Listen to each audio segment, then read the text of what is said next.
y vi volar por en medio del cielo a otro ángel que tenía el Evangelio eterno para predicarlo a los moradores de la tierra, a toda nación, tribu, lengua y pueblo.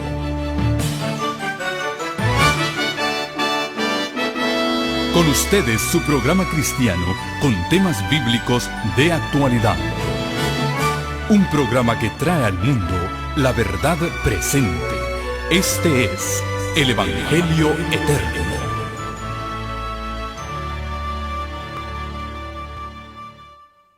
Un feliz y santo sábado para cada uno de ustedes. Estoy contento de estar de regreso en mi iglesia después de más de un mes. Así que sin más, vamos a abrir nuestras Biblias en el libro de Apocalipsis.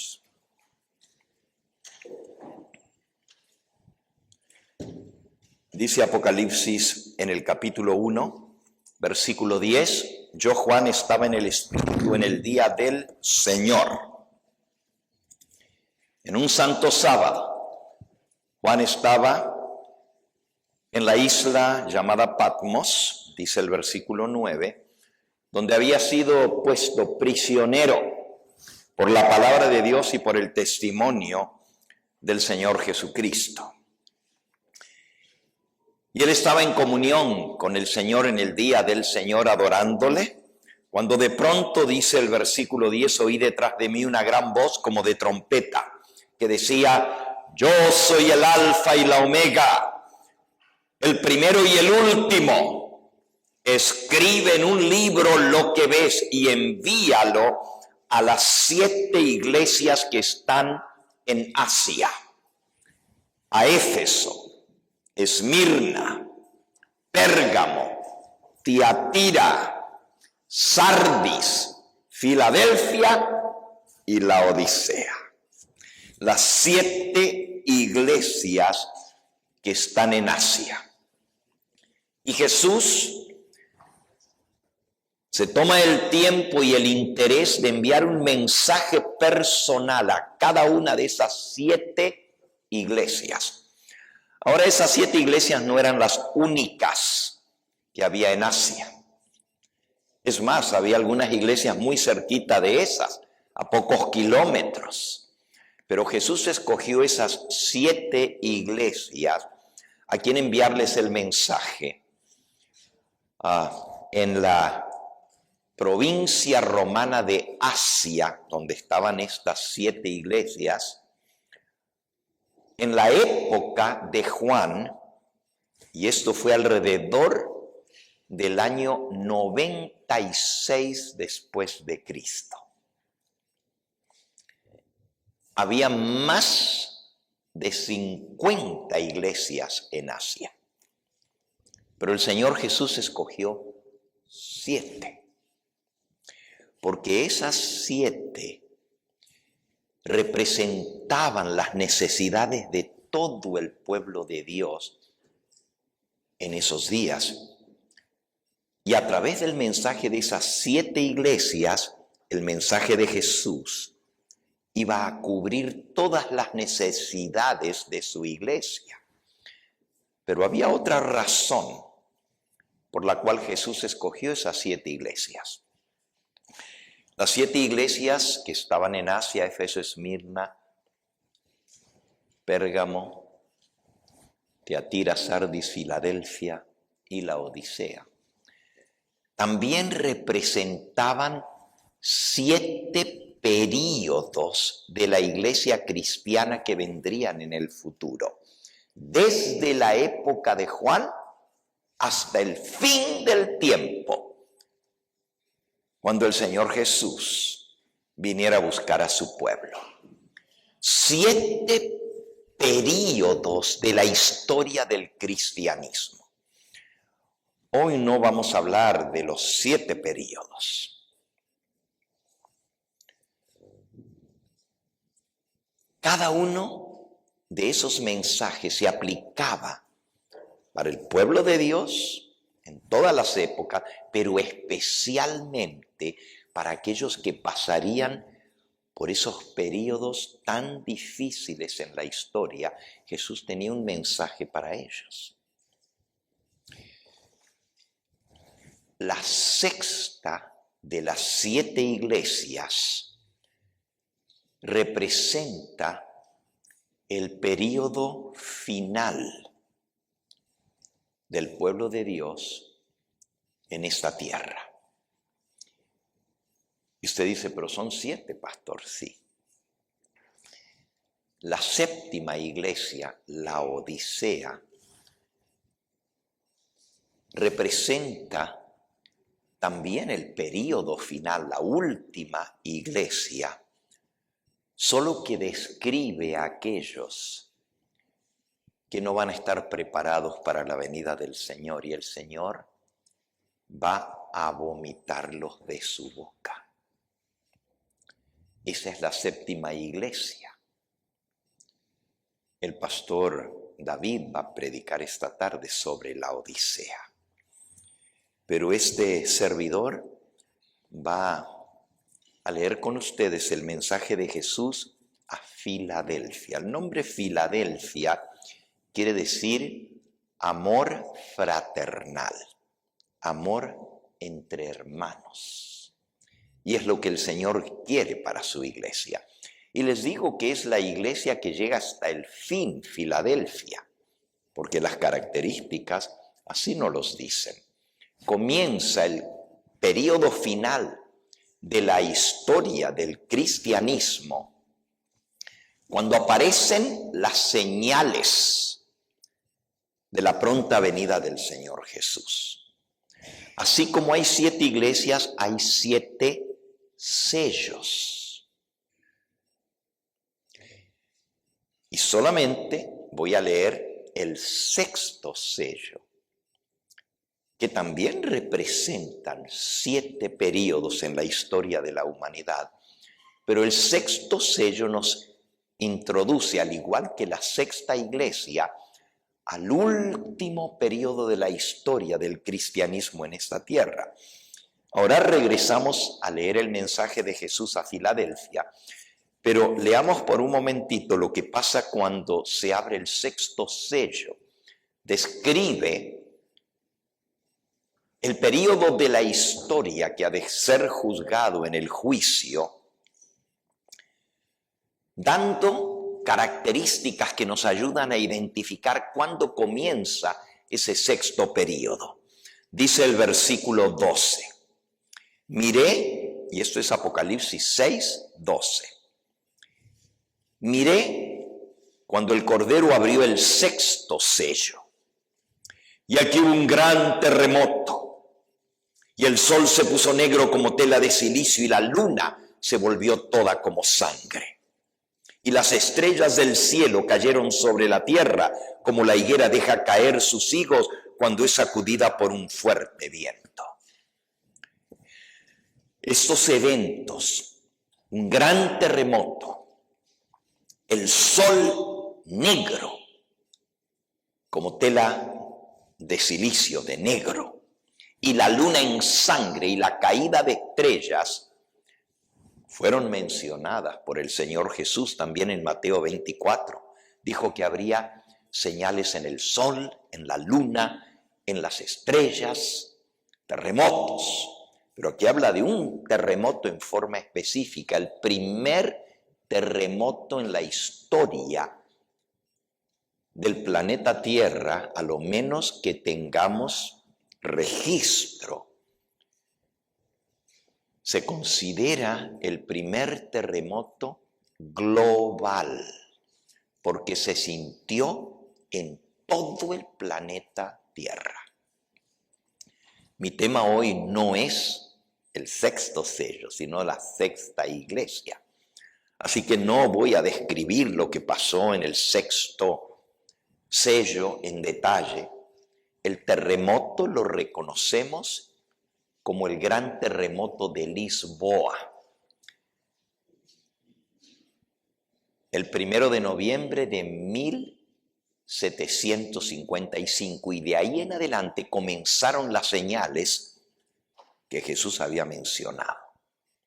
Luego vino el día oscuro, el 19 de mayo de 1780, donde el sol se oscureció a las 9 de la mañana y no volvió a alumbrar el resto del día. Y esa noche la luna estuvo toda roja como sangre. Y unos años más tarde, el 13 de noviembre de 1833, sucedió la lluvia de meteoritos más impresionante que jamás haya sucedido. Miles de estrellas fugaces se precipitaron en la atmósfera. Todo eso ya se cumplió. Pero miren cómo termina el sexto sello. El versículo 13 es donde habla de la caída de estrellas, pero el versículo 14 dice: y el cielo se desvaneció como un pergamino que se enrolla. Se enroscó, se abrió el cielo como un rollo. Y todo monte y toda isla se removió de su lugar. Y los reyes de la tierra, los grandes, los ricos, los capitanes, los poderosos y todo siervo y todo libre, se escondieron en las cuevas, entre las peñas de los montes, y decían a los montes y a las peñas: caed sobre nosotros y escondednos del rostro de aquel que está sentado sobre el trono y de la ira del Cordero, porque el gran día de su ira ha llegado. ¿Y quién podrá sostenerse en pie? Esto todavía no ha sucedido. Nosotros estamos viviendo en este momento entre el versículo 13 y el versículo 14 de Apocalipsis 6. Porque ya los eventos del sexto sello en orden se fueron cumpliendo.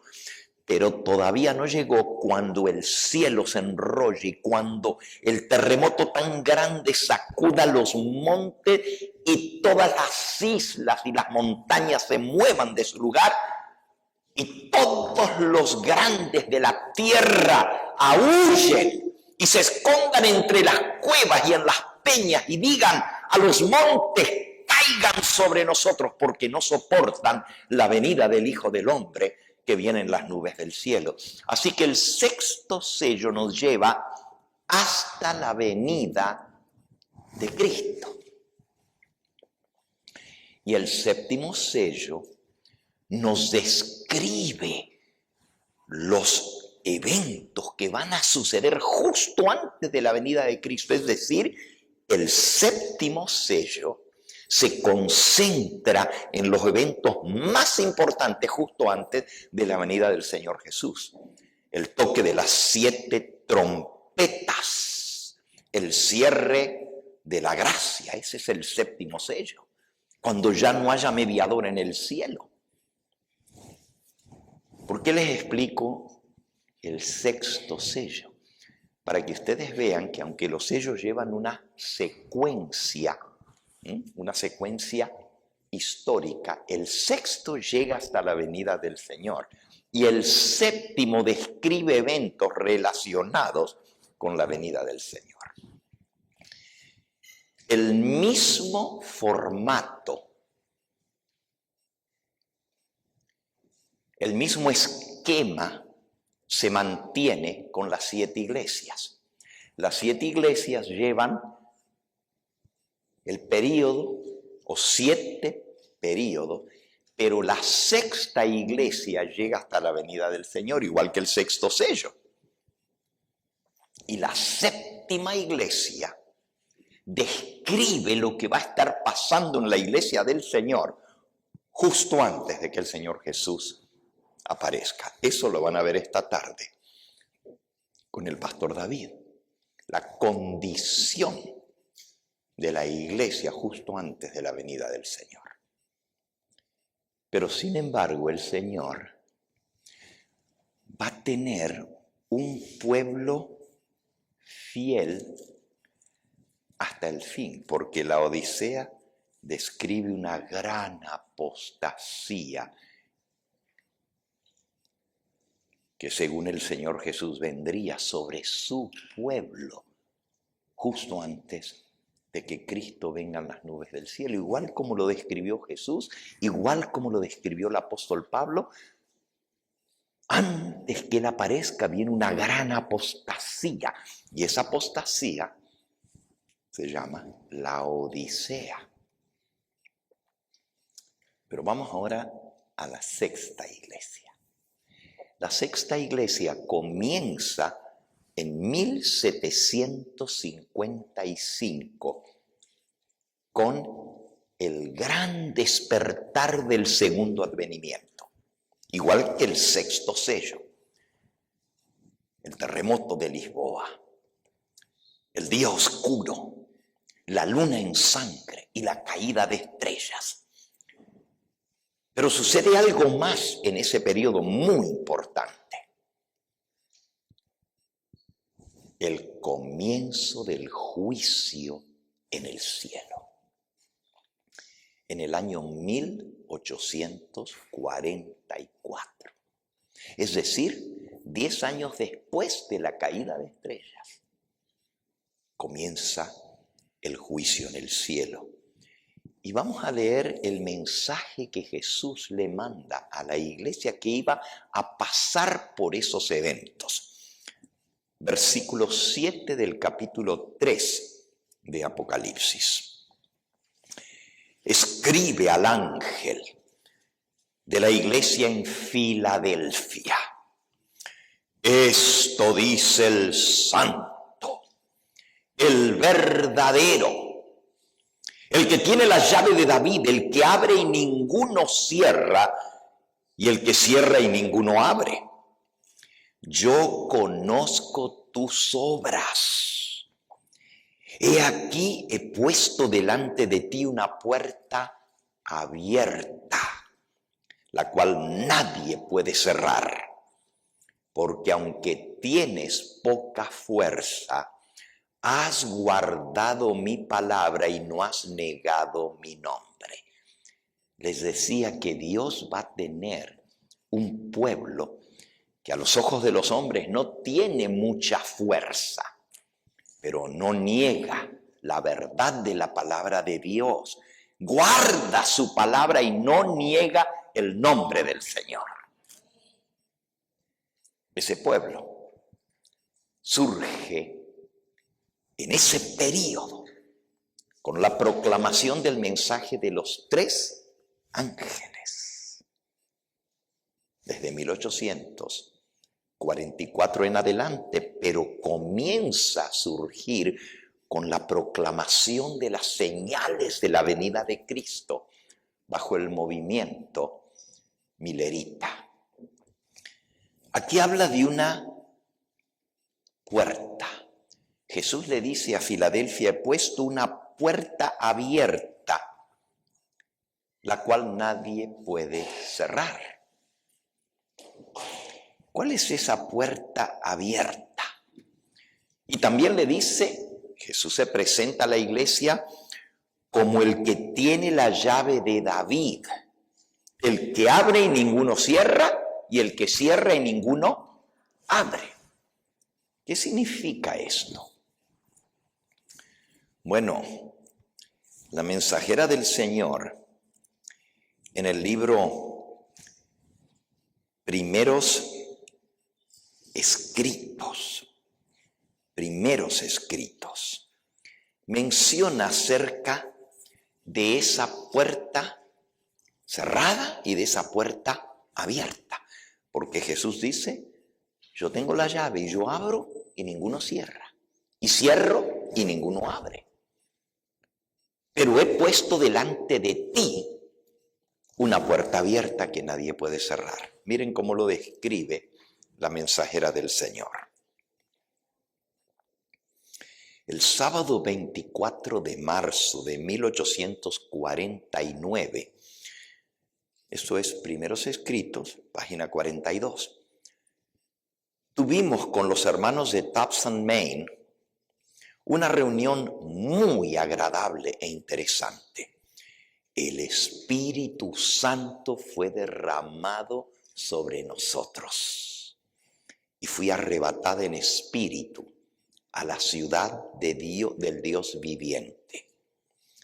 Luego se me mostró que los mandamientos de Dios y el testimonio de Jesucristo acerca de la puerta cerrada no pueden separarse. Y que el tiempo en que los mandamientos de Dios habrían de resplandecer en toda su importancia, y cuando el pueblo de Dios había de ser probado acerca de la verdad del sábado, era cuando se abriese la puerta en el lugar santísimo del santuario celestial, donde está el arca que contiene los 10 mandamientos. Esta puerta no se abrió hasta que hubo terminado la mediación de Jesús en el lugar santo del santuario celestial en 1844. Entonces Jesús se levantó, cerró la puerta del lugar santo y abrió la puerta en el lugar que da al lugar santísimo, y pasó detrás del segundo velo, donde ahora está al lado del arca y a donde llega la fe del Israel en estos momentos. Vi que Jesús había cerrado la puerta del lugar santo y nadie podía abrirla. Yo soy el que cierro y ninguno abre. Y también vi que Jesús había abierto la puerta que da acceso al lugar santísimo y que nadie puede cerrarla. Apocalipsis 3, 7 y 8. El texto que acabamos de leer. Eso se cumplió en 1844, cuando Jesús cerró la puerta al lugar santo donde había estado ministrando desde que ascendió al cielo. Después de su resurrección, 40 días más tarde, ascendió al cielo. Y allá comenzó a ministrar en el lugar santo del santuario celestial. Pero en 1844 cerró la puerta del lugar santo y abrió la puerta que da al lugar santísimo. Y vi que desde que Jesús abrió la puerta que da al lugar santísimo, que contiene el arca, los mandamientos de Dios han estado brillando hacia los hijos de Dios, y estos son probados acerca de la cuestión del sábado. Porque ahora había la luz del lugar santísimo donde está el arca del pacto. Y desde ahí en adelante comenzó la prueba del sábado para el mundo entero. Vi que antes de la prueba actual acerca del sábado, no podía producirse esta prueba antes que terminase la mediación de Cristo en el lugar santo y cerrara la puerta. Y él hubiera pasado al interior del segundo velo.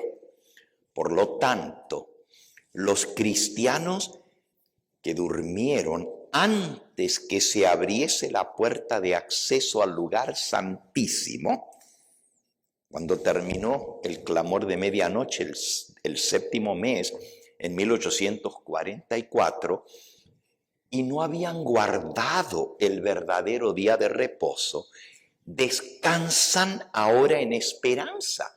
Es decir, todos los que guardaron no guardaron el sábado antes, sino que guardaban el domingo, tienen esperanza de salvación. ¿Por qué? Porque no tuvieron la luz, ni la prueba acerca del sábado que tenemos ahora desde que se abrió la puerta. ¿Qué le dijo Jesús a Filadelfia? He abierto una puerta que nadie puede cerrar. Vi que Satanás estaba tentando acerca de este punto a algunos de los hijos de Dios, debido a que tantos buenos cristianos del pasado durmieron en los triunfos de la fe sin haber guardado el verdadero día de reposo, muchos dudaban de que este fuera una prueba para nosotros ahora. ¿Cómo? Si por siglos la gente que le ha servido a Dios no sabía del sábado. ¿Se van a perder? No, porque no tuvieron esa luz. Pero ¿y entonces por qué ahora Dios pide a todo el mundo que respete el sábado? Porque se abrió la puerta al lugar santísimo. Los enemigos de la verdad presente han estado tratando de abrir la puerta del lugar santo que Jesús cerró y que nadie puede abrir.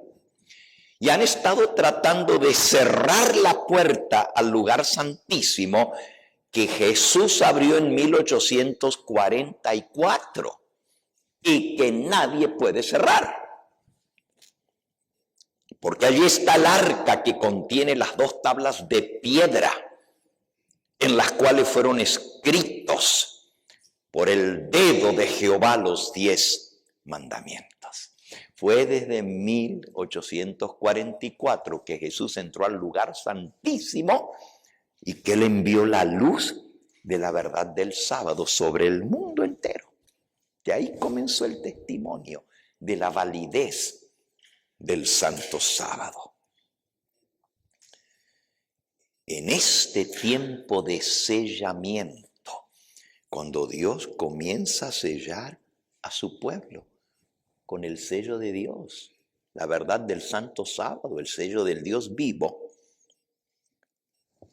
Satanás está valiéndose de todo artificio para desviar de la verdad presente el pensamiento del pueblo de Dios y para hacerlo vacilar. Vi que Dios extendía una cubierta sobre su pueblo para protegerlo en el tiempo de aflicción. Presten atención porque esto es importante. Dios ponía una cubierta para proteger a su pueblo en el tiempo de aflicción, de tribulación que viene sobre el mundo entero.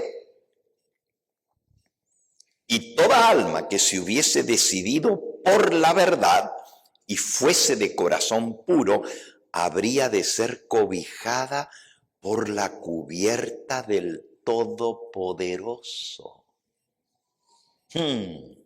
Dios nos ha dado una cobertura. Y esa cubierta está en la ley de Dios.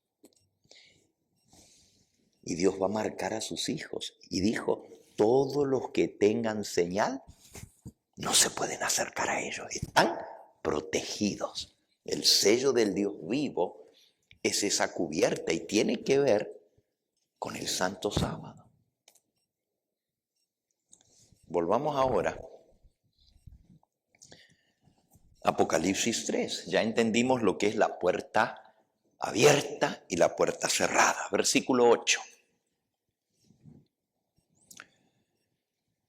Yo conozco tus obras, he aquí he puesto delante de ti una puerta abierta, la cual nadie puede cerrar, porque aunque tienes poca fuerza, has guardado mi palabra y no has negado mi nombre.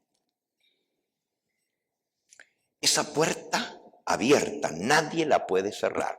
Jesús está en el lugar santísimo. Y solo cuando Él salga del lugar santísimo, se cerrará esa puerta, y es la puerta de la salvación y la misericordia. Sigue diciendo, versículo 9.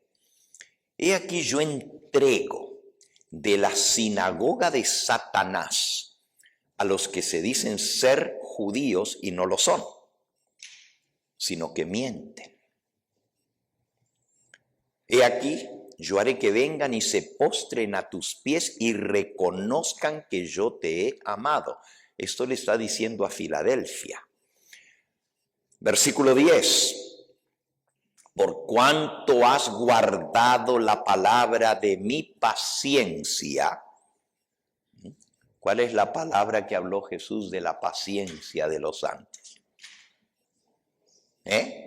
Aquí está la paciencia de los santos, los que guardan los mandamientos de Dios y la fe de Jesús. Por cuanto la iglesia de Filadelfia ha guardado la palabra de mi paciencia, yo también te guardaré de la hora de prueba que ha de venir sobre el mundo entero para probar a los que moran sobre la tierra. ¿Cuál es la hora de prueba que viene para probar a todos los que moran sobre la tierra? ¿Cómo le llamamos nosotros la hora de prueba? El gran tiempo de angustia, la gran tribulación. Y Jesús le permite y le promete a su pueblo que ha guardado su palabra, que lo va a proteger en la hora de prueba que viene sobre el mundo entero. Es decir, hay una cobertura. Y el Señor se lo mostró a su mensajera. Vi que el Señor extendía una cobertura sobre su pueblo que guarda sus mandamientos. Él va a proteger a su pueblo que tenga el sello de Dios. Ahora, yo no he explicado todavía el versículo 9, los de la sinagoga de Satanás que se dicen ser judíos y no lo son porque mienten, y que van a venir y se van a postrar a los pies de los fieles de Dios. Eso lo vamos a ver en un segundo. Pero les estoy mostrando en el versículo 10 que la iglesia de Filadelfia va a pasar por el tiempo de angustia que viene sobre el mundo entero para probar a los que moran sobre la tierra. Y el Señor le promete a sus fieles que los va a guardar en esa hora de prueba que se acerca. Son hermosas promesas. Lo que pasa es que muchos creen que Filadelfia se acabó en 1844 y que de ahí para adelante es la Odisea. La puerta abierta es con Filadelfia.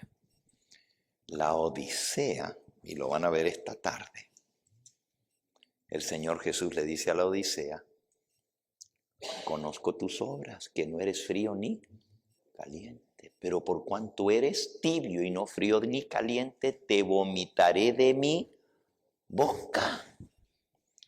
No me voy a adelantar al tema del pastor, que está muy bueno. Él va a explicarnos todo eso, lo que significa la Odisea y por qué el Señor vomita de su boca a los que se mantengan en la condición de la Odisea. Pero Filadelfia y la Odisea son paralelos, porque uno describe los que se mantienen fieles al Señor en medio del tiempo de angustia, y los otros, la Odisea, describe a los que van a ser vomitados de la boca del Señor, porque se volvieron tibios. Sigamos leyendo el mensaje de Jesús a Filadelfia. Versículo 11. He aquí yo vengo pronto. Retén lo que tienes para que ninguno tome tu corona. Ustedes saben que durante ese tiempo de angustia, justo antes del cierre de la gracia, muchos van a tropezar y van a caer y van a perder su corona. Y otros van a venir y tomar sus lugares, y la corona que estaba preparada para ellos se la van a dar a otro. Por eso el Señor dice: retén lo que tienes para que ninguno tome tu corona. Va a haber cambio de bandos.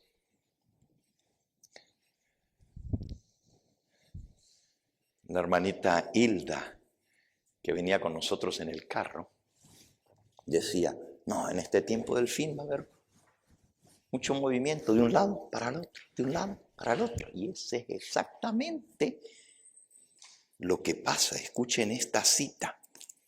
Aquí, en Eventos de los Últimos Días, dice en el capítulo El zarandeo. Ustedes saben a lo que se refiere, que muchos van a tropezar y van a caer. Dice así: las filas raleadas. Raleadas es que se van a venir abajo. Las filas de los fieles hijos de Dios. No de los fieles, sino de los infieles. La odisea, los tibios. Las filas del pueblo de Dios van a ser raleadas. Y serán rellenadas por aquellos a quienes Cristo representó como viniendo a la 11ª hora. A la hora final. Hay muchos con quienes el Espíritu de Dios está contendiendo. El tiempo de los juicios destructores de Dios. Estas no son las plagas finales. Porque dice, el tiempo de los juicios destructores de Dios es el tiempo de la misericordia para aquellos que hasta ese momento no tuvieron la oportunidad de aprender lo que es la verdad. El Señor los mira con ternura, su corazón misericordioso se conmueve, su mano todavía se extiende para salvar, mientras la puerta se cierra para aquellos que no quisieron entrar. Es decir, todavía hay salvación, todavía Jesús no salió del lugar santísimo. Si fueran los juicios destructores de Dios, las 7 plagas postreras, ya la gracia se cerró. Pero aquí está hablando de las 7 trompetas, cuando todavía la gracia está abierta. Se cierra para los que rechazaron. Los adventistas que tuvieron la verdad van a ser los primeros en ser juzgados y su salvación se perderá si los encuentran en condición laodicense, porque van a ser vomitados de la boca del Señor. La puerta se va a cerrar para ellos, pero para los que nunca escucharon, todavía la puerta va a estar ¿qué? Abierta. Será admitido un gran número de los que en los últimos días oirán la verdad por primera vez. Ahí está. Las filas raleadas van a ser rellenadas por los que vengan en la hora 11ª. Y termina diciendo este capítulo del zarandeo: estandarte tras estandarte quedaba arrastrado en el polvo. Estandarte es la bandera de Cristo. Los mandamientos de Dios y la fe de Jesús son el estandarte del pueblo adventista. Quedaba arrastrado en el suelo, mientras que una compañía tras otra del ejército del Señor se unía al ejército del enemigo. ¿Se imaginan la cantidad de gente que se va a salir de las filas del Señor para ir a las filas del enemigo? Compañía tras compañía arrastran la bandera por el suelo y se pasan al lado contrario. Pero también tribu tras tribu de las filas del enemigo se unía con el pueblo de Dios que guarda sus mandamientos. Va a haber cambio de bandos a la última hora. 2 ejércitos. Unos con la bandera de Cristo, los mandamientos de Dios y la fe de Jesús. Y los otros con la bandera negra de Satanás. Pero a última hora, muchos que estaban en las filas del pueblo de Dios se van a pasar con el bando del enemigo, el ejército del enemigo. Y otros que están allá van a venir a ocupar las filas del pueblo de Dios. Va a haber cambio de bandos a la última hora. Por eso se describe el tiempo final del pueblo de Dios con la experiencia de Filadelfia y la experiencia de Laodicea. Y miren lo que va a pasar. Acabamos de ver que la iglesia de Filadelfia va a pasar por la gran tribulación y que hay que retener lo que uno tiene para que otro no te arrebate tu corona, que es lo que acabamos de estudiar. ¿Cómo muchos van a perder su corona? Y la corona que estaba preparada para ellos, el Señor se la va a dar a otros, que van a entrar a la hora 11. Sigo leyendo. Versículo 12. Al que venciere, yo lo haré columna en el templo de mi Dios, y nunca más saldrá de allí. Y escribiré sobre él el nombre de mi Dios y el nombre de la ciudad de mi Dios, Jerusalén, la nueva, la que desciende del cielo de Dios, y también escribiré mi nombre nuevo, dice Jesús. El que tiene oído, oiga lo que el Espíritu dice a las iglesias. Hay 3 promesas que Jesús le hace en este versículo a Filadelfia. Es decir, 3 recompensas que el Señor le va a dar. La promesa es que Él nos va a guardar en la hora de prueba que viene sobre el mundo entero. Pero luego dice al que venciere. Y para vencer tiene que haber una lucha, ¿verdad? No se puede salir vencedor sin pelear. Hay una lucha. Y hay que salir vencedor. Y al que venciere, le promete 3 cosas el Señor. Lo haré columna en el templo de mi Dios y nunca más saldrá de allí. Es decir, va a habitar en el templo de Dios. Número 2, escribiré sobre él el nombre de mi Dios y el nombre de la ciudad de mi Dios, la Nueva Jerusalén, y mi nombre nuevo. Vamos a ver a quién se aplica esto y quiénes van a recibir o quiénes van a salir victoriosos. ¿Quiénes van a entrar al templo de Dios y no saldrán más de allí? ¿Y sobre quién se va a escribir el nombre de Dios y el nombre de la ciudad de Dios, la Nueva Jerusalén, y el nombre nuevo de Jesucristo? Vamos a leerlo, el mismo libro, Primeros Escritos. En la primera visión que el Señor le dio a esta jovencita que en ese entonces acababa de cumplir 17 años. El 27 de noviembre cumplió 17 años, una niña todavía. Y el 10 de diciembre, 2 semanas más tarde, tuvo su primera visión, que está descrita en este librito, Primeros Escritos. Si ustedes no tienen este libro, consíganlo. Está precioso. Fueron todas las primeras visiones que el Señor le dio a esa jovencita que se llamaba Elena Harmon. Más adelante se casó con el pastor Jaime White y por eso la conocemos como Elena D. White. Miren lo que ella escribe en su primera visión. Está hablando de justo antes de la venida de Cristo. Y dice aquí, dice así: pronto oímos la voz de Dios semejante al ruido de muchas aguas que nos anunció el día y la hora de la venida de Jesús. Eso va a ser justo antes de que Cristo aparezca. Se va a anunciar desde el cielo el día y la hora de la venida del Señor. Eso está en la Biblia también.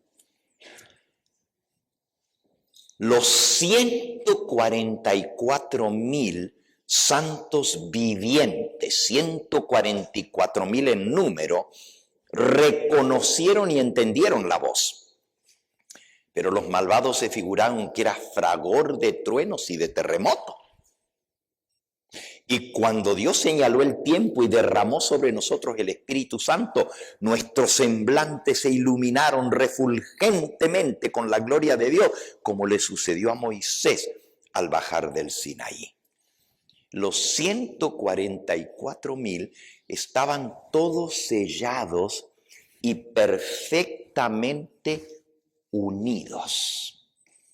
En su frente llevaban escritas estas palabras: Dios, el nombre de mi Dios; Nueva Jerusalén, la ciudad de mi Dios. Y además una muy brillante estrella con el nuevo nombre de Jesús. Están las tres cosas de Filadelfia: el nombre de mi Dios, el nombre de la Nueva Jerusalén y el nombre nuevo de Jesús, que va a estar escrito en una estrella muy brillante en la frente de los 144,000. No vamos a estudiar el tema de los 144,000 ahora, pero en Apocalipsis 7 se dice que son sellados con el sello del Dios vivo en sus frentes 144,000. Apocalipsis 7, versículo 3 dice: y oí el número de los sellados, 144,000 sellados, que son los siervos de Dios que van a proclamar el mensaje final. Del pueblo adventista que conoce el mensaje final, Dios va a señalar 144,000 que van a dar el fuerte pregón, y multitudes se van a convertir y se van a pasar de las filas del enemigo a las filas del pueblo de Dios. Pero tristemente, los que estaban dentro del pueblo adventista y no recibieron el sello de Dios en sus frentes, sus lugares van a ser ocupados por los que se conviertan en la última hora. Pero ahora sigo. ¿Notaron ustedes que los que reciben las tres cosas escritas en su frente, el nombre de Dios, el nombre de la ciudad santa de Jerusalén y el nombre nuevo de Jesús, son los 144,000? Miren lo que sigue. Los impíos se enfurecieron al vernos en aquel santo y feliz estado, y querían apoderarse de nosotros para encarcelarnos. Pero cuando extendimos la mano en el nombre del Señor, cayeron rendidos al suelo. Entonces conoció la sinagoga de Satanás que Dios nos había amado, a nosotros que podíamos lavarnos los pies los unos a los otros y saludarnos fraternalmente con ósculo santo, y ellos cayeron a nuestros pies y adoraron. Ahí está el versículo que les dije, me lo salteo porque ahora lo vemos. El versículo 9. He aquí yo entrego de la sinagoga de Satanás a los que se dicen ser judíos y no lo son, sino que mienten. Y aquí yo haré que vengan y se postren a tus pies y reconozcan que yo te he amado. Eso le dice a Filadelfia. Entonces, ¿quiénes son la sinagoga de Satanás? Bueno, por un lado está la sinagoga de Cristo, su pueblo fiel. Y por otro lado está la sinagoga de Satanás. ¿Quiénes son más? ¿La sinagoga de Satanás o la sinagoga de Cristo? ¿Cuál es más en número? Bueno, aquí en la tierra son los del diablo. Dice, Elena de White la describe, no lo vamos a leer ahora, pero dice que es innumerable la sinagoga de Satanás. Tiene muchos súbditos. En cambio, la sinagoga o el pueblo de Dios son pocos. Y muy pocos estarán dentro de ese pueblo fiel que se mantenga hasta el fin. Pero aquí no está hablando de toda la sinagoga de Satanás. Miren lo que dice el versículo. He aquí yo entrego, no dice la sinagoga de Satanás, sino de la sinagoga de Satanás, es decir, de la iglesia gigantesca que tiene el diablo en el mundo entero, porque el que no está con Cristo está con ¿quién? Con Satanás. Pero de esa gran sinagoga que tiene el diablo, yo entrego de la sinagoga de Satanás a los que se dicen ser judíos y no lo son, sino que mienten. Ahora díganme, ¿quiénes son los que se dicen ser judíos y no lo son, sino que mienten? Son de la sinagoga de Satanás, pero mienten porque dicen que son del pueblo escogido de Dios. Escuchen bien ahora, porque se van a sorprender. El apóstol Pablo, en Romanos, en el capítulo 2, dice en el versículo 28, porque no es judío, Romanos 2, 28, el que lo es exteriormente, ni es la circuncisión la que se hace exteriormente en la carne, sino que es judío el que lo es en lo interior.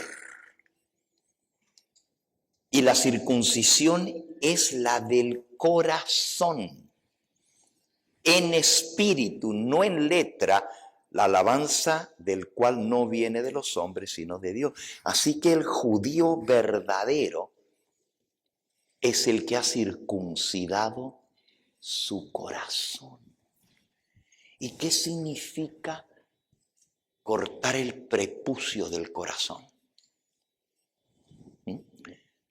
Circuncisión es sacar una parte del cuerpo y separarlo de uno. Pero no es la física, no es la física, es la espiritual, dice. ¿De qué tiene el verdadero pueblo de Dios que separarse y cortar? El pecado. Y el que no corte el pecado, aunque le duela, porque la circuncisión duele, pero hay que cortar el pecado. Y el que no se separe del pecado va a ser cortado del pueblo de Dios. Así que tú puedes estar en el pueblo de Dios, pero si no cortas con el pecado en tu vida, el Señor te va a cortar a ti. ¿Estamos entendiendo? Entonces hay muchos que se dicen ser judíos porque tienen la señal del pueblo de Dios. El judío tiene la señal. Yo guardo el sábado. Pero aún si guardan el sábado, pero no han cortado con el pecado en su vida. Se dicen ser pueblo de Dios, pero no lo son porque mienten, porque no fueron circuncidados su corazón. Cuán importante es entender esto. La circuncisión, no la física, sino la espiritual. ¿Y cuál es la circuncisión de Cristo? Colosenses, capítulo 2, dice el versículo 11, en Él, y está hablando de Cristo, que es cabeza de todo, dice el versículo 10, en Él, en Cristo, fuisteis circuncidados. Colosenses 2:11. Con circuncisión no hecha a mano, al echar de vosotros, echar es echar fuera, separar de vosotros el cuerpo pecaminoso carnal. ¿Qué es lo que hay que echar de uno? Así como en la circuncisión física se corta una parte del cuerpo y se la tira, se la echa. Así dice, ustedes han sido circuncidados con la circuncisión no hecha a mano, al echar de vosotros el cuerpo pecaminoso carnal en la circuncisión de Cristo. Esto no es la circuncisión de Abraham, ni la circuncisión del judío. Esta es la circuncisión de Cristo. Y ahí lo explica el 12.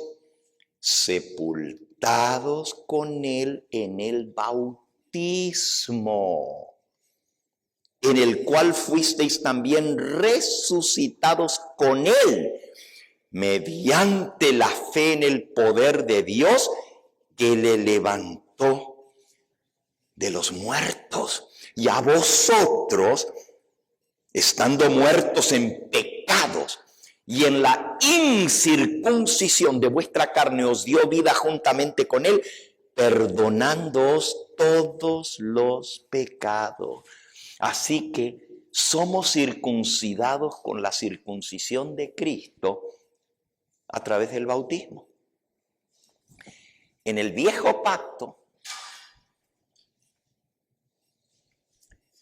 el símbolo, la señal de que uno era parte del pueblo escogido de Dios era la circuncisión. Pero en el nuevo pacto, la señal del pacto es el bautismo. ¿Pero qué significa el bautismo? Romanos capítulo 6. Está bien clarito, lo mismo que dice Colosenses 2. Dice el versículo 3, ¿no sabéis que todos los que hemos sido bautizados en Cristo Jesús hemos sido bautizados en su muerte? Porque somos sepultados juntamente con Cristo para muerte por el bautismo, a fin de que como Cristo resucitó de los muertos por la gloria del Padre, así también nosotros andemos en vida nueva. Hay personas que se bautizan pero no nacen a una nueva vida. El bautismo es un símbolo de un nuevo nacimiento. Y Jesús dijo que el que no nace de nuevo no va a entrar al reino de los cielos. Entonces, si a través del bautismo tú no naces de nuevo, de nada te sirvió el bautismo. Fue un remojón en agua.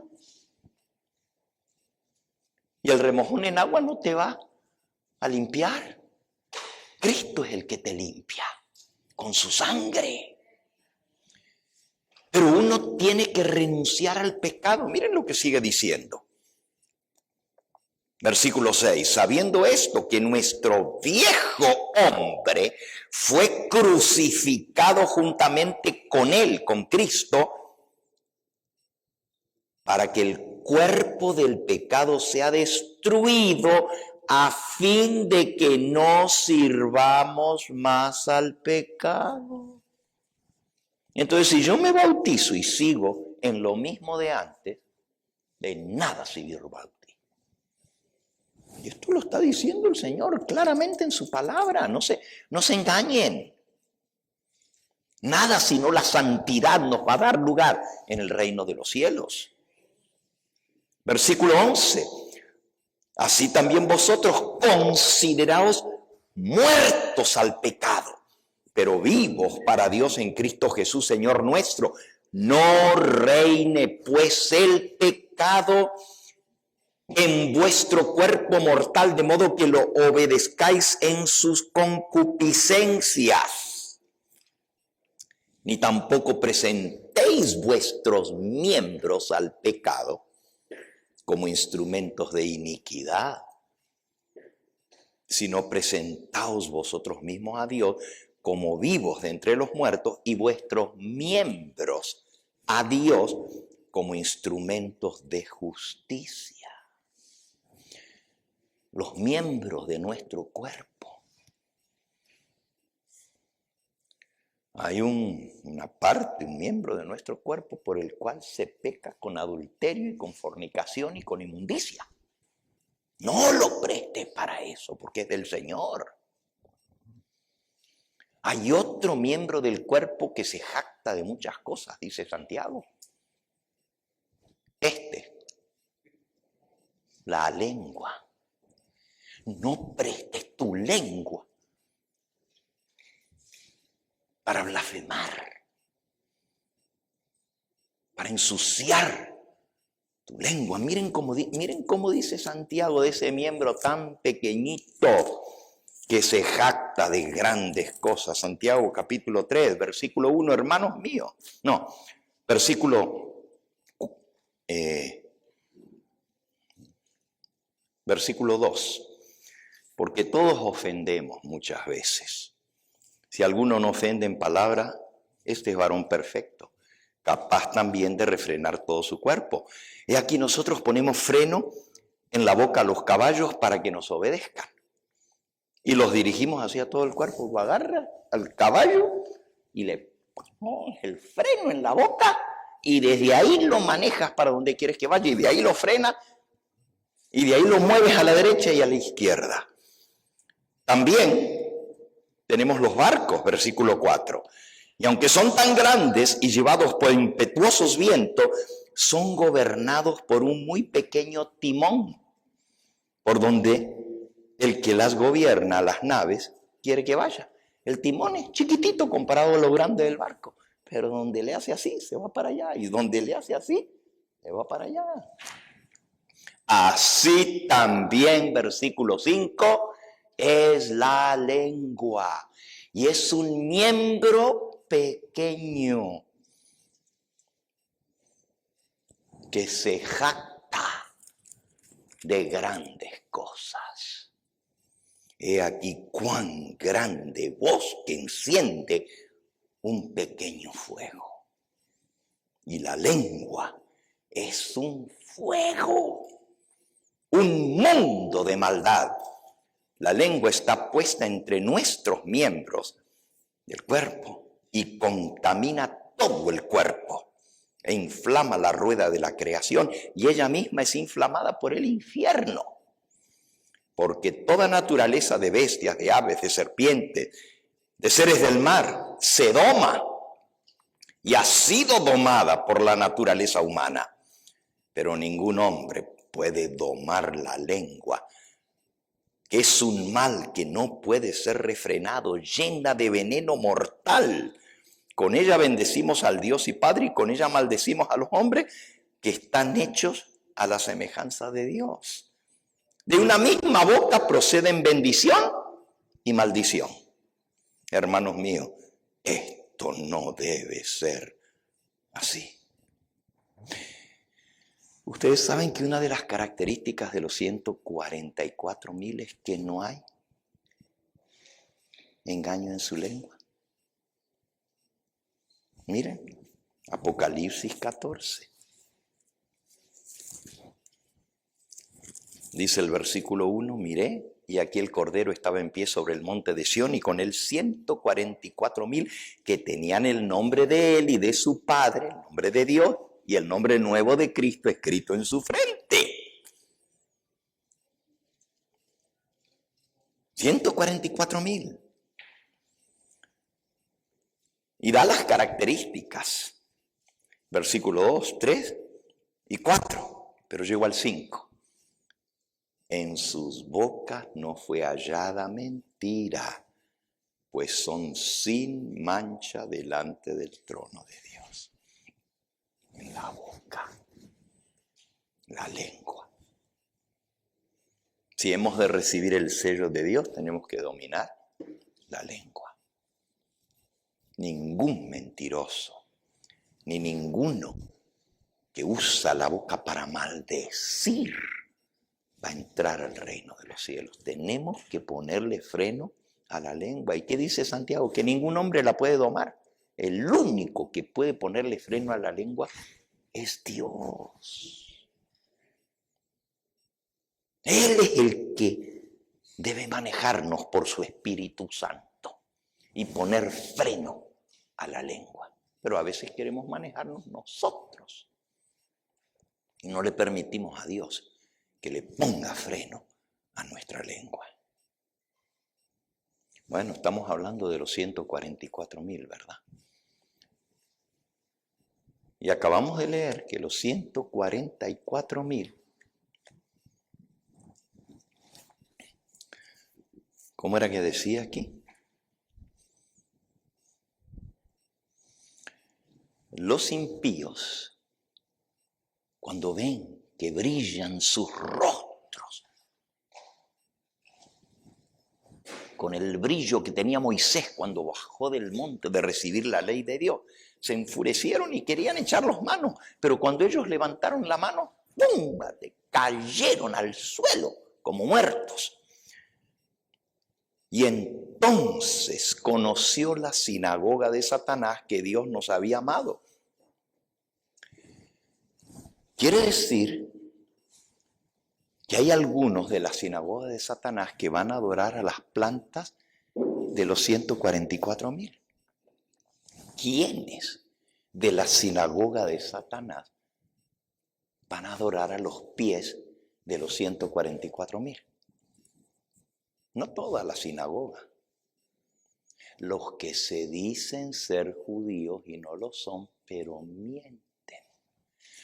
Hay muchos que dicen ser del pueblo de Dios y dicen tener la señal del pueblo judío, la circuncisión, no la física, sino el bautismo. Muchos bautizados entre el pueblo de Dios, muchos bautizados. Pero de nada les sirvió el bautismo, porque mienten que han nacido de nuevo, pero nunca fueron circuncidados del pecado en su vida. Ni su lengua, ni sus miembros, ni su mente están libres del pecado.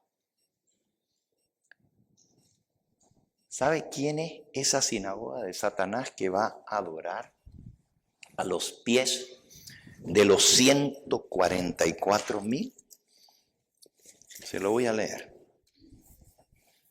Ese libro no lo tengo aquí conmigo, pero lo tengo en mi computadora.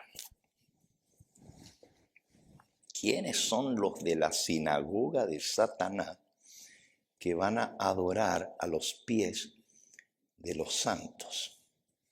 La sinagoga de Satanás. Escuchen estas citas.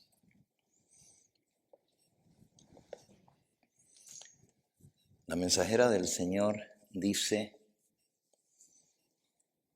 en el manuscrito 92, página 1894. Satanás tiene una sinagoga y tiene muchos adoradores devotos en la sinagoga de él, del diablo. Para agrandar las filas de sus seguidores, usa todo tipo de engaño. Cristo dice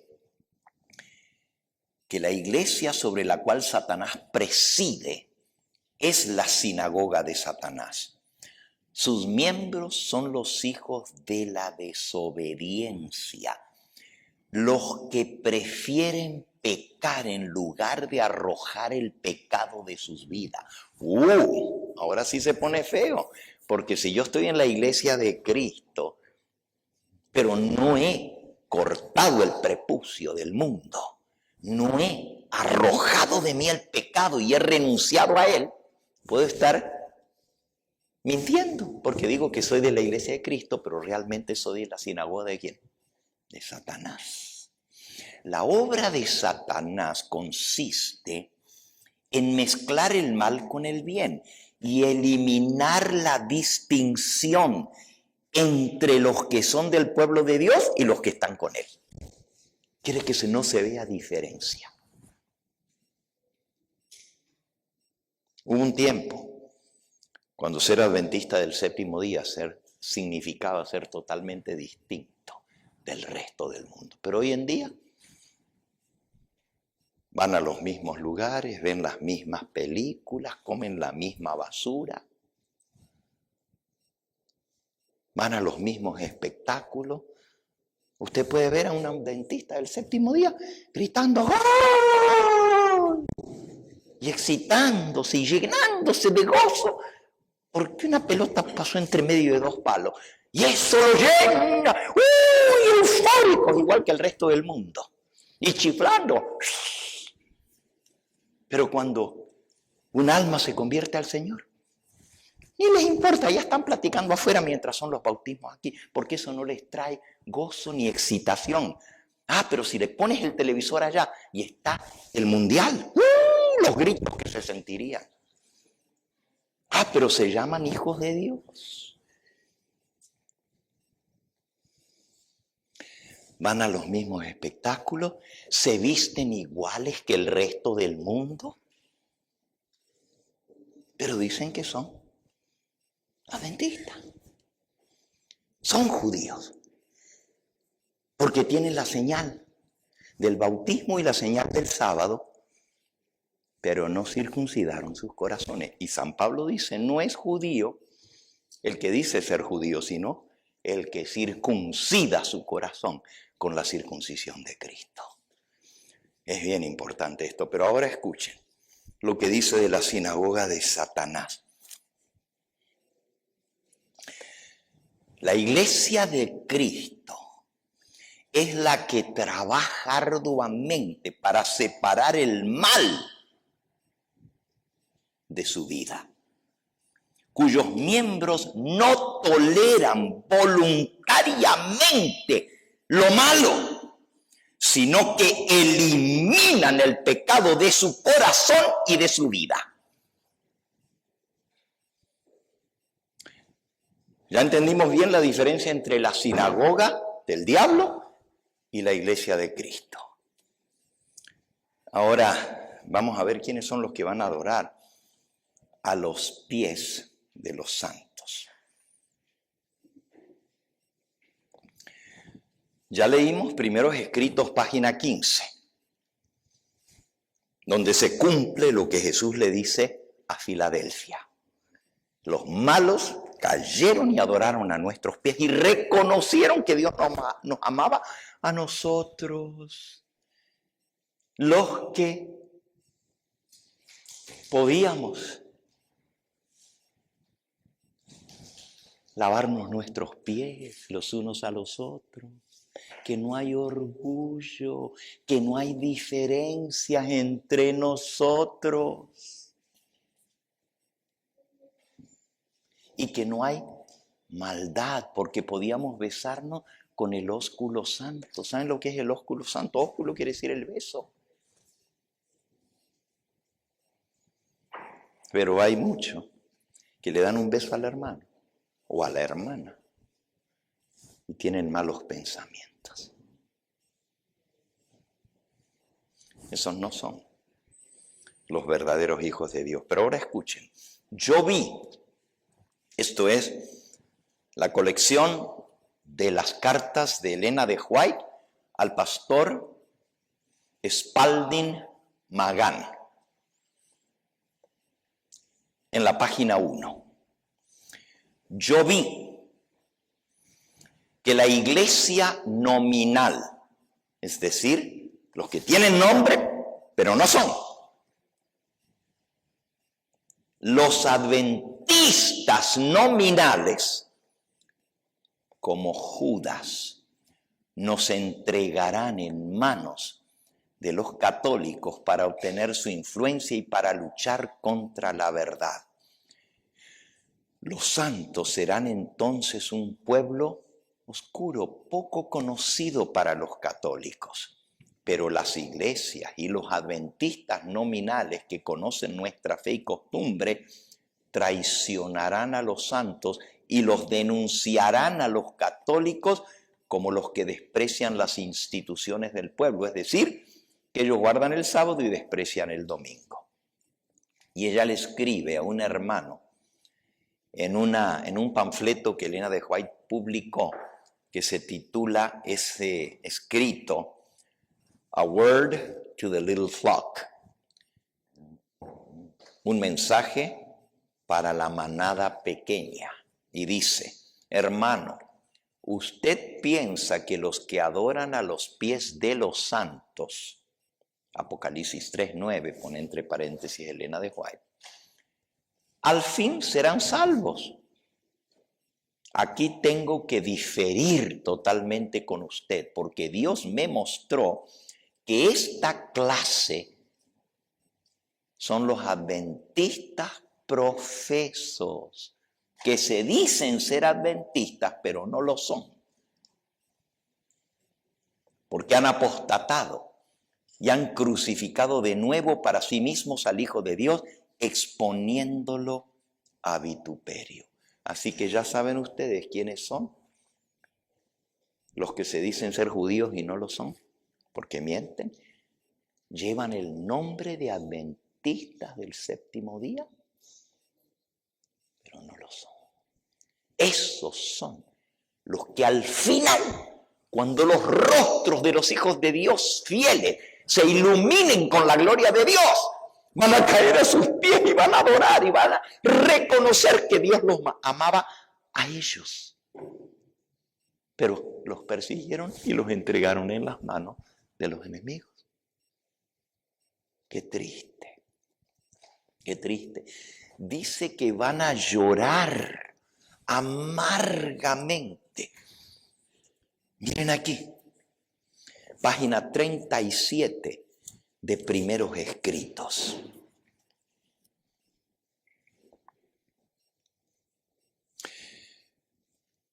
Todos los santos clamaron en el tiempo de angustia y fueron libertados por la voz de Dios. Los 144,000 triunfaron.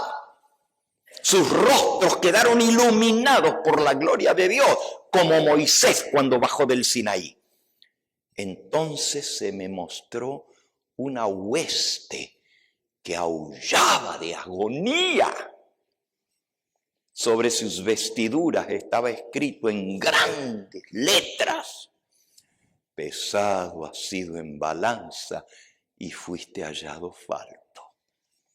Pregunté acerca de quiénes formaban esa hueste y el ángel me dijo: estos son los que una vez guardaron el sábado. Los oí clamar a gritos: creímos en tu venida, la proclamamos con energía. Y mientras hablaban, sus miradas caían sobre sus vestiduras y veían lo escrito en las vestiduras y prorrumpían a gritos y llantos. Vi que habían bebido de las aguas profundas y habían pisoteado el residuo. Residuo es lo último que queda, el remanente. Y habían pisoteado también el sábado. Y que por esto habían sido pesados en la balanza y hallados faltos. Qué triste, ¿verdad? Adventistas que guardaron el sábado, que proclamaron la venida del Señor, y sus vestiduras decían: pesado fuiste en balanza y fuiste hallado falto. Hay algo más que va a decidir el destino del pueblo de Dios en el juicio. Hemos visto a Filadelfia, hemos visto sus características y hemos visto que esa es la iglesia que va a estar en pie cuando venga el Señor, porque los 144,000 son sellados en Filadelfia. La única manera de ser parte de la iglesia triunfante es salir del estado de la Odisea, del cual se va a hablar esta tarde.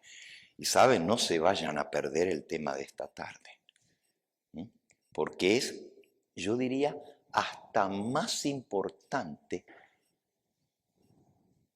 que el de ahora. Porque la mensajera del Señor dice pregunté cuál era el significado del zarandeo que yo había visto. El zarandeo es el que la gente cae y se pierde. La compañía que va a tener escrita en sus ropas: pesado fuiste hallado, fuiste en balance y fuiste hallado falto. Los adventistas del séptimo día. Pregunté cuál era el significado del zarandeo que yo había visto y se me mostró que lo motivaría el testimonio directo que exige el consejo que el testigo fiel es el que le habla a la Odisea, le dio a la iglesia de la Odisea. Este testimonio directo moverá, este consejo moverá el corazón de quien lo reciba y le inducirá a exaltar el estandarte, la bandera, y a difundir la recta verdad. Los otros la van a arrastrar por el suelo. Algunos no soportarán este testimonio directo, sino que se levantarán contra él, y esto es lo que causará el zarandeo en el pueblo de Dios. Si tú no quieres ser zarandeado, mejor que escuches cuál es el testimonio que el testigo fiel, el consejo que el testigo fiel le da a la iglesia de la Odisea. Por ahora vamos a concluir aquí, pero yo quiero leerles un último pasaje que muestra cuál va a ser la base del juicio para el pueblo de Dios. Y eso lo dice el Señor Jesús en Mateo capítulo 25, en el mismo sermón donde Él habla de las señales del fin y de todo lo que está pasando hoy en día. Él habla acerca de ese juicio cuando el Rey de todo el universo va a reunir a todos los seres humanos ante su presencia. Dice el versículo 31 de Mateo 25. Cuando el Hijo del Hombre venga en su gloria y todos los santos ángeles con Él, entonces se sentará en su trono de gloria. Y serán reunidas delante de Él todas las naciones. Apartará los unos de los otros, como aparta el pastor las ovejas de los cabritos. Ahora, por favor, noten que está hablando del pastor. Y el buen pastor es Cristo.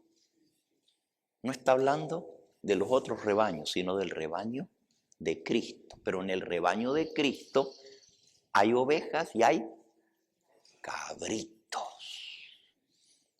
Los cabritos no se los puede controlar. Su lengua. Allá se paran afuera a chismear.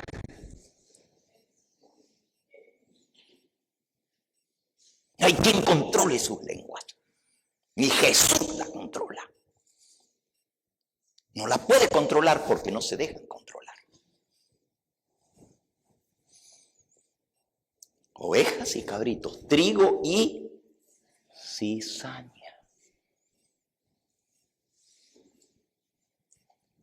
Va a reunir delante de Él todas. Y va a apartar los unos de los otros como aparta el pastor las ovejas de los cabritos. Pondrá las ovejas a su derecha y los cabritos a su izquierda. Entonces dirá el rey a los de su derecha: venid, benditos de mi Padre, heredad del reino preparado para vosotros desde la fundación del mundo. Porque tuve hambre y me diste de comer, y tuve sed y me diste de beber, y fui forastero y me recogisteis, y estuve desnudo y me cubristeis, enfermo y me visitasteis, en la cárcel y vinisteis a mí. Entonces los justos le responderán al Señor diciendo: Señor, ¿cuándo te vimos hambriento y te sustentamos, o sediento y te dimos de beber? ¿Cuándo te vimos forastero y te recogimos, o desnudo y te cubrimos? ¿Cuándo te vimos enfermo o en la cárcel y vinimos a ti? Y respondiendo el rey les dirá: de cierto os digo que en cuanto lo hicisteis a uno de estos, mis hermanos más pequeños, a mí lo hicisteis. Entonces dirá también a los de la izquierda: apartaos de mí, malditos, al fuego eterno preparado para el diablo y sus ángeles, porque tuve hambre y no me disteis de comer, y tuve sed y no me disteis de beber. Fui forastero y no me recogisteis, y estuve desnudo y no me cubristeis, y estuve enfermo y en la cárcel y no me visitasteis. Ellos también le responderán diciendo: Señor, ¿cuándo te vimos hambriento, sediento, forastero, desnudo, enfermo o en la cárcel y no te servimos? Y entonces les responderá diciendo: de cierto os digo que en cuanto no lo hicisteis a uno de estos más pequeños, tampoco a mí lo hicisteis. Lo que va a decidir el destino del pueblo de Dios es cómo tratamos a Jesús. Cómo tratamos a Jesús en la persona de nuestros hermanos más pequeños. Eso es lo que va a decidir. Dice aquí en este librito Servicio Cristiano: en nuestra vida terrenal, página 336, aunque restringida por el pecado, el mayor gozo y la más elevada posición que podemos tener se encuentra en el servicio. En el estado futuro, libre de las limitaciones de la humanidad pecaminosa, hallaremos nuestro mayor gozo y nuestra más elevada educación en el servicio, testificando, y al testificar conociendo nuevamente la riqueza de la gloria de este misterio, el cual es Cristo en vosotros, la esperanza de gloria. En los cielos veremos a aquellos jóvenes que ayudamos, que les dimos palabras de ánimo, que hemos invitado a nuestros hogares, a los que ayudamos a apartar de la tentación. Veremos sus rostros reflejar el fulgor de la gloria de Dios. Los redimidos encontrarán y reconocerán a aquellos cuya atención dirigieron al ensalzado Salvador. Qué bendita conversación tendrán con estas almas. Yo era pecador, les va a decir uno, sin Dios, sin esperanza en el mundo, pero tú viniste a mí. Tú me buscaste donde andaba perdido y pusiste mi atención al precioso Salvador como única esperanza y creí en Él. Me arrepentí de mis pecados y se me hizo sentar con sus santos en los lugares celestiales. Otros dirán: yo era pagano. Tú dejaste tus amigos y tu cómodo hogar para ir a enseñarme cómo encontrar a Jesús y creer en Él como único Dios verdadero. Estoy salvo, eternamente salvo, para contemplar para siempre a aquel a quien amo. Otros expresarán su gratitud a los que alimentaron a los hambrientos y vistieron al desnudo. Cuando la desesperación envolvía mi alma, tirado en la calle sin nadie que me ayudara, lleno de incredulidad, el Señor te envió a mí te dirán, para decirme palabras de esperanza y consuelo. Me trajiste alimento para mis necesidades físicas.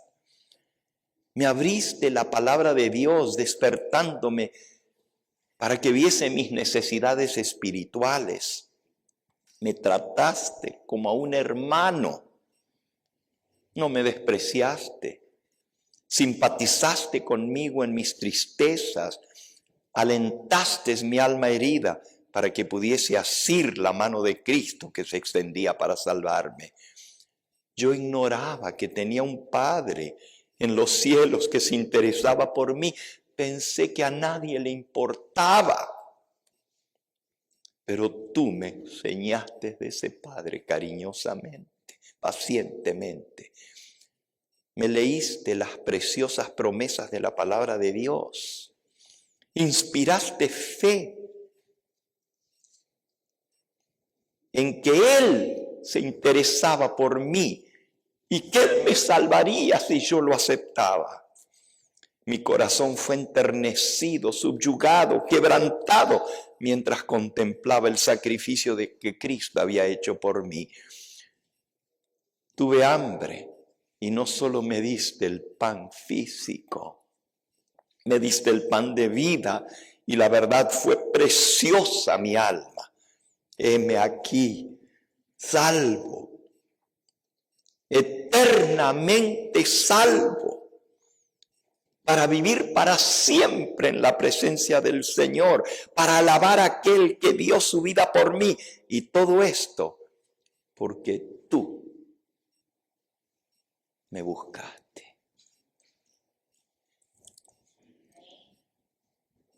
Tuve hambre, me diste de comer. Tuve sed, me diste de beber. Fui extranjero, migrante, y me recibiste. Anduve errante, enfermo, y te preocupaste por mí. Lo que va a decidir el destino del pueblo de Dios es qué hicimos con Jesús en la persona de nuestro prójimo. Ahí me impresionó una frasecita que decía: dejaste tu cómodo hogar y viniste a predicarme el Evangelio.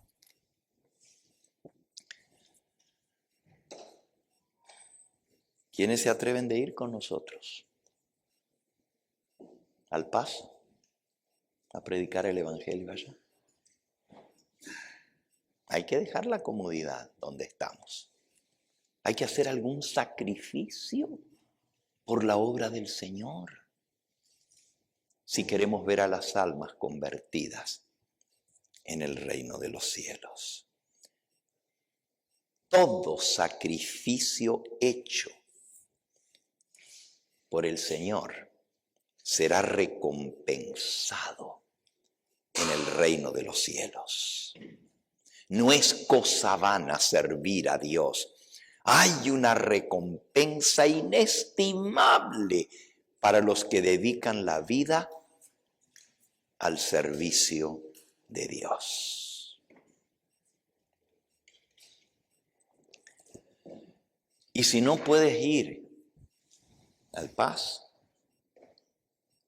donde vamos a ir a predicar ahora a fin de mes, la semana anterior a esa, porque para allá nos vamos del 20 al 30, pasar 10 días allá.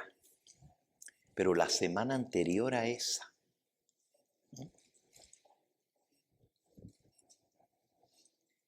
del 16, del 15, del 14, jueves, viernes y sábado, vamos a tener una campaña aquí. Porque si voy a dar campaña en El Paso, lo tengo que dar en mi iglesia también. Y vamos a tener una campaña aquí, jueves, viernes, sábado por la mañana y sábado por la tarde. 4 temas. ¿Tú crees que las almas van a venir solas por esa puerta? ¿Tú crees que nomás porque lo anunciamos por televisión van a venir? alguien las tiene que traer. Y si cada uno de los que estamos aquí trajéramos una personita, una sola, aquí no entraría la gente. Con una sola que trajéramos. Pongámonos en las manos del Señor. Digámosle al Señor, Señor, muéstrame a quién voy a invitar. Pónmelo en el camino y no dejemos de hablarles. El mundo cristiano, así llamado, celebra ahora para estos días que siguen la Semana Santa. El año pasado nosotros aprovechamos esos días y tuvimos la Semana de la Pasión de Cristo, ¿de acuerdo? Fuimos cada día viendo lo que sucedió. En esta campaña que vamos a tener aquí del 14 al 16 de marzo, es decir, en 2 semanitas más, antes de irnos al paso, en 2 semanitas más, voy a hablar de los 4 apóstoles más influyentes y el papel que desempeñaron en la semana final de Cristo antes de su muerte. Voy a hablar de Judas, voy a hablar de Pedro, de Santiago y de Juan. 4 temas, jueves, viernes, sábado por la mañana y sábado por la tarde. Pero a través de esos temas Dios va a mover el corazón de las almas. Pero si las almas no están aquí, ¿cuál corazón va a mover el Señor? Alguien tiene que traerlas. ¿Quieres comprometerte y decirle al Señor? Yo voy a hacer lo que tenga que hacer, pero voy a invitar a mi nieta y la voy a traer a mi nieta. O voy a traer a mi sobrino o a mi cuñado o a mi vecino. O voy a traer a mi hijo y le voy a decir, mira, este año no quiero regalo de cumpleaños.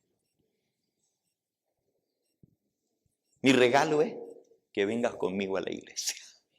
Este va a ser mi regalo. Háblales al corazón. Invítalos. Y vas a ver cómo Dios mueve el corazón de las almas. La fe viene por el oír. Y el oír, la palabra de Dios. Entonces, ¿cómo irán si no están? Si alguien no los trae. Yo voy a predicar con todo mi corazón, como lo hago siempre. Pero ustedes tienen que traer las almas. Y no es una persona que va a traer a todos. Cada uno en su ambiente, en sus vecinos, en sus compañeros de trabajo, en su familia, porque el primer campo misionero, si queremos ver salvos a nuestros amados en el reino de los cielos, el tiempo se está acabando. Esto se está poniendo candente. Esto se está a punto de quemar. El mundo está maduro. ¿Quién sabe si estaremos para el año que viene aquí? A las cosas que se están viendo en el mundo. Esta es la oportunidad de salvar a tu familia, de traer a tu nuera, de invitar a los que una vez estuvieron aquí y ya no están, traerlos de vuelta, a ver si podemos rescatar a alguno de ellos antes que sea demasiado tarde. Te invito a consagrarte al Señor hoy y a trabajar como nunca antes. Si no puedes venir conmigo y con el pastor David allá al paso, a ir a golpear puertas, aquí hay puertas donde hay que ir a golpear. Y la semana anterior de la campaña del paso vamos a tener campaña aquí. Esta tarde me voy a reunir con la Junta de Iglesia y la Junta Misionera para planificar esta campaña que viene en 2 semanas. Vamos a concluir en esta hora. Hay un himno muy bonito que dice, hoy con gozo medito en la tierra mejor, do al ponerse mi sol llegaré. Hoy con gozo medito en esa tierra mejor. Donde se me acabe mi vida, lo próximo que voy a ver es el reino del Señor. Pero ¿sabes lo que dice el coro de ese himno?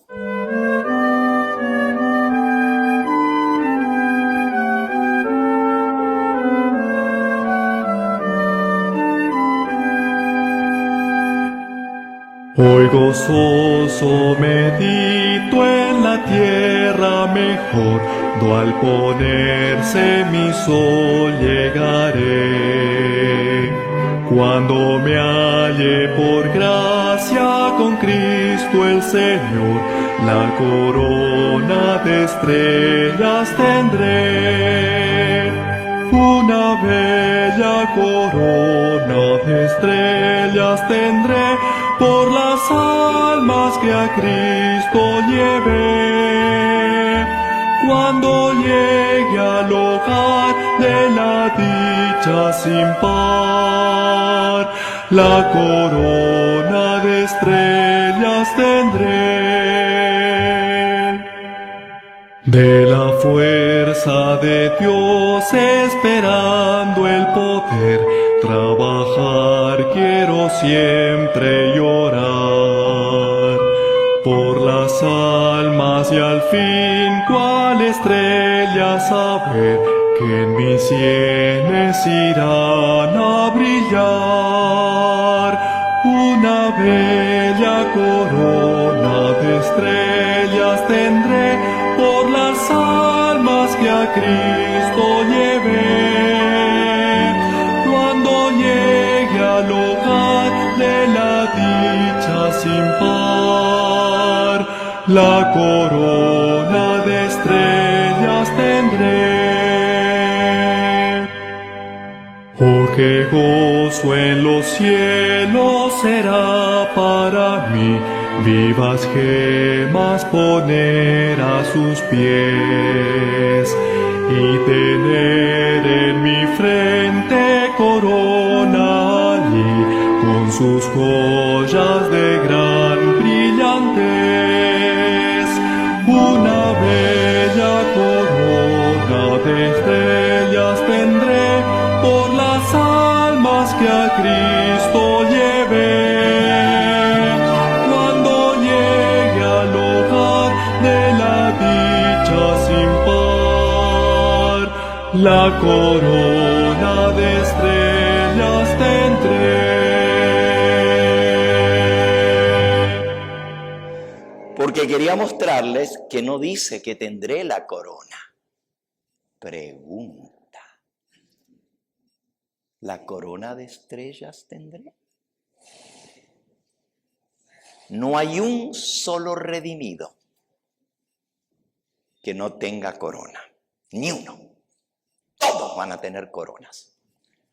Pero Elena de White vio que no hay una corona sin que tenga lo menos una estrella.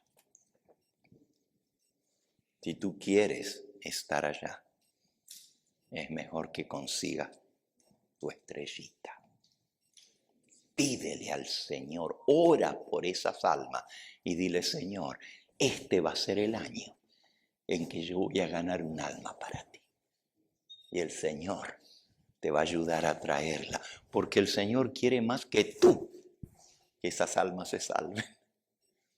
Y te las va a poner en tu camino, pero no te olvides de buscarlas de todo corazón.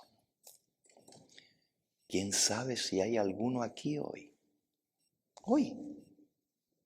que todavía no tomó la decisión de bautizarse como Jesús lo dice? Y hoy el Señor lo está llamando a tomar esa decisión. Por algo el Señor lo trajo hoy aquí.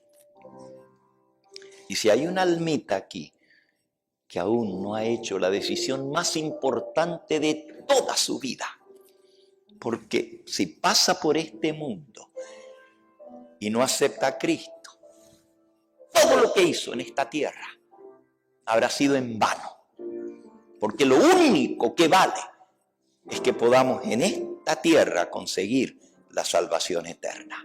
Y Jesús te la ofrece hoy. Solo tienes que decirle: quiero, Señor, ser salvo. ¿Hay alguno aquí en esta hora que aún no ha tomado el paso del bautismo y quiere decir, pastor, ore por mí, yo me quiero salvar. Yo quiero que mi familia se salve también. Y yo quiero orar por ti en esta hora. ¿Hay alguno allí donde estás? Levanta tu mano. Si aún no has tomado el paso del bautismo, quiero orar por ti. ¿Hay alguien aquí que aún no ha sido bautizado o bautizada? No te dé vergüenza, levanta tu mano. Voy a orar por ti en esta hora. Amén. El Señor te bendiga. Amén. El Señor te bendiga a ti también.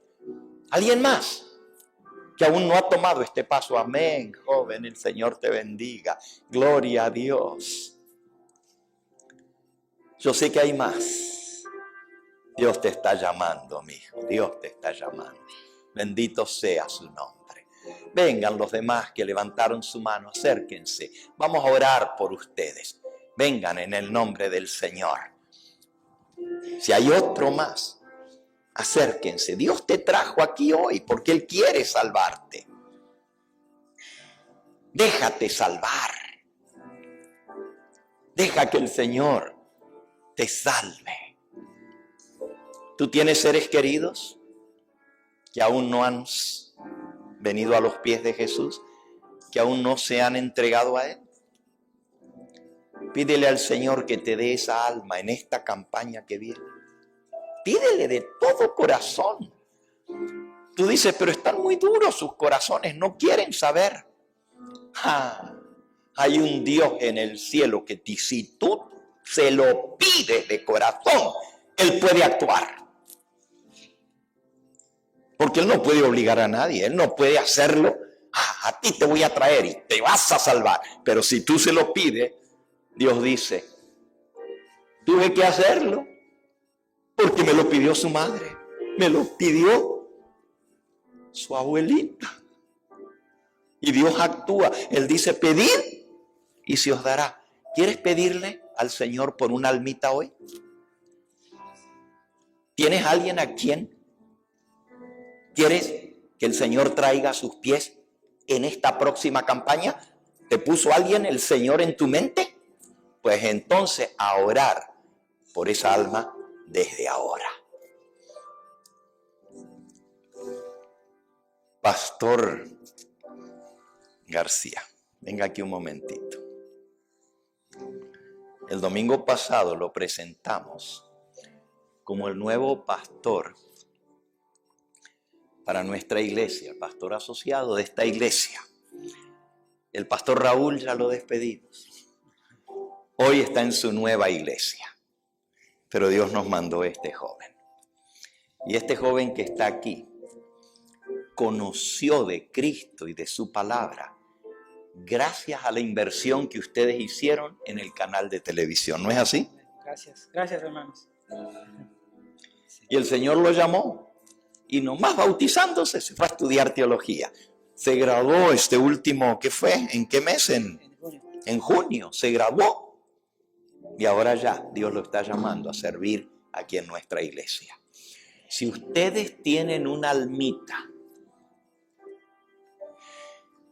que quieren invitar o que quieren recibir estudios bíblicos, Él está dispuesto a ir con ustedes a visitar esa alma. Así que acérquense a Él. Y el pastor Obando, ya saben, él también siempre está dispuesto. Pero vamos a pedirle al Señor que en esta campaña de 2 semanas, que vienen 2 semanas, podamos ver muchas almas aquí. Porque la fe viene por el oír, pero para eso tienen que oír. ¿Cuántos van a estar orando por estos 2 jóvenes que han pasado aquí al frente? Pero también por este pastor que Dios nos ha traído. ¿Van a orar por él? Que el Señor lo use. Amén. Gloria a Dios por él. Vamos a arrodillarnos para orar. Y quédate. Aquí a mi lado.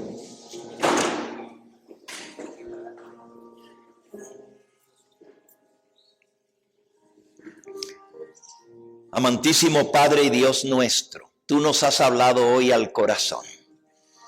Hemos escuchado tu voz claramente hablándonos. Queremos ser parte de ese grupo que ha de recibir la protección, la cubierta tuya, el sello del Dios vivo para protegernos en ese tiempo de angustia que viene.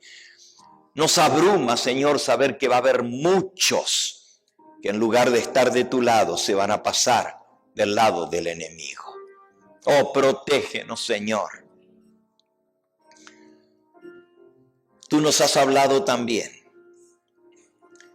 que hay muchos tibios en nuestra iglesia que no están enteramente consagrados a ti. No hay tiempo para ti, para hacer tu obra, para agarrar ese teléfono y llamar a otros y hablarles de Jesús, invitarlos a la iglesia.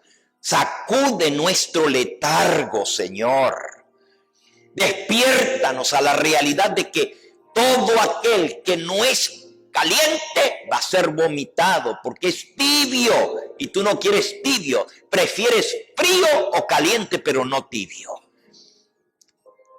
Sella este mensaje en nuestro corazón, que esta tarde todos podamos estar aquí para escuchar tu voz hablándonos a través del pastor David, redarguyéndonos a que salgamos del estado de la odisea de una vez por todas si queremos salvarnos. Bendice a estos dos jóvenes que hoy pasaron al frente. Quiera el Dios del cielo trabajar en ellos de tal manera que sean las primicias de esta campaña que viene por delante. También quiero pedirte por este joven pastor que tú has llamado a tu ministerio. Ya le has dado triunfos, ya has visto almas que han venido a tus pies al hacer su práctica ya en Oxnard y se han bautizado por el testimonio de él. Pero ahora queremos ver esto mismo en nuestra iglesia, que tú lo uses con todo poder, así como lo hiciste con el pastor Raúl, para que aquí él pueda servirte con gozo y alegría de corazón. Que tu Espíritu Santo descanse sobre él. Y el tiempo que tú nos lo des aquí, sea poco, sea mucho, que traiga mucho fruto para el reino de los cielos. Lo consagramos a ti en esta hora, en el nombre precioso de Cristo Jesús. Amén, Señor.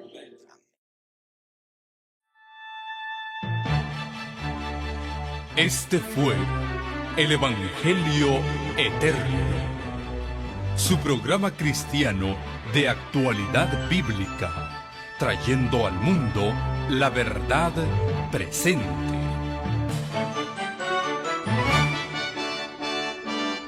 Y vi volar por en medio del cielo a otro ángel que tenía el Evangelio Eterno, para predicarlo a los moradores de la tierra, a toda nación, tribu, lengua y pueblo.